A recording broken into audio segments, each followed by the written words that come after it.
over that kasi I wanted to create films that will be appreciated by people who watched it. Like across all markets and across all ages.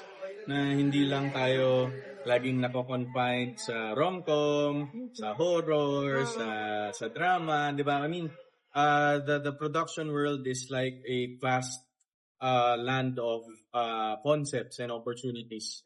So, ang saya lang kahit paano na ngayon, open-minded na rin yung Filipino audience. They are very much willing to consume contents na hindi na dun sa stereotype. So, yun, yung mga ganong konsepto. May ang title ba niya, Kurakot? Just kidding. Yung pinost mo. Pinost ko yun. Tamaan ng tamaan.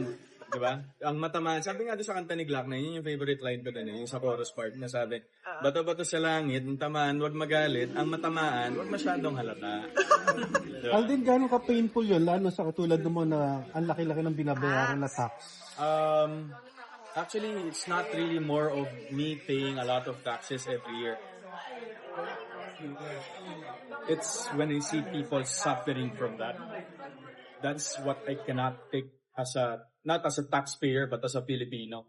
Doon ako galit na kayo, itong mga corrupt na to, nakakatulog kayo sa aircon, sa malalaking bahay, tapos yung mga tao, pag bumaha, pag may nangyaring calamity, ultimo family members nila, ultimo buhay nila, nawawala.